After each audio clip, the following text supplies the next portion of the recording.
আসসালামু আলাইকুম।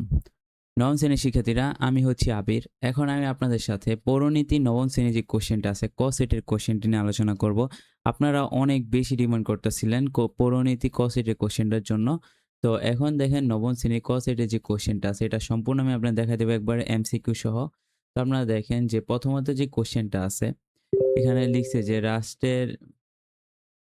রাষ্ট্রের সর্বোচ্চ ক্ষমতা কি? নাগরিকের অধিকার ও কর্তব্য বিষয়ে তোমার ধারণা ব্যাখ্যা করো। তারপর লিখছে গ নাম্বার, রিপন ও স্বপনের পরিবার কোন ধরনের? ব্যাখ্যা করো। গ নাম্বার লিখছে, তুমি কি মনে করো স্বপনের বর্ণিত কাজগুলো ছাড়া পরিবারের আরো কাজ রয়েছে? উত্তরের সপক্ষে যুক্তি দাও। ঠিক আছে? তো এই হচ্ছে আপনার ক নাম্বার কোশ্চেন। আমরা যদি এটার পিডিএফ অথবা ছবি চান তাহলে আমাদের ফেসবুক পেজ আবির মেন্টর, ঠিক আছে?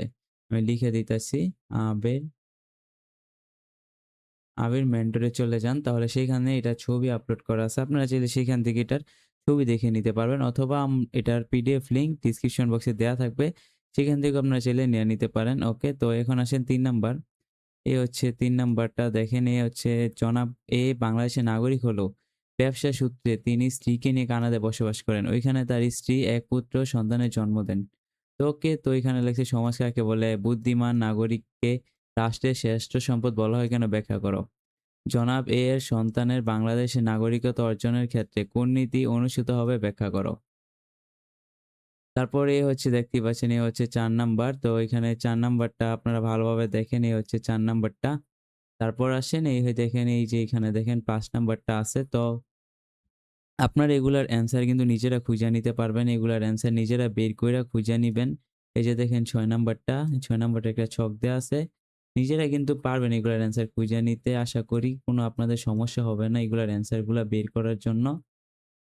এই যে দেখেন এখানে সংক্ষিপ্ত প্রশ্নগুলা দেয়া আছে। ১৫ টা সংক্ষিপ্ত প্রশ্ন আছে। তো ১৫ টা সংক্ষিপ্ত আপনারা খুব মনোযোগ সহকারে ভালোমতো পড়ার ট্রাই করবেন।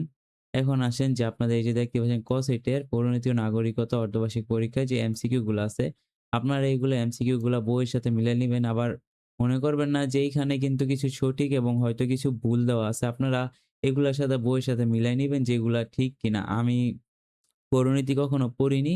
এজন্য আমার এত একটা আইডিয়া নাই। আপনারা দেখে নিবেন যে এগুলোর অ্যান্সার গুলা ঠিক আছে কিনা।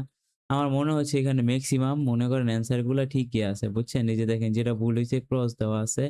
তো আপনারা মনে করেন যে এখানে অ্যান্সার গুলো ঠিকঠাকই থাকার কথা, আমি যতটুকু সম্ভব। তাও আপনারা নিজেরা বইয়ের সাথে এগুলার অ্যান্সার গুলা মিলায় নিবেন।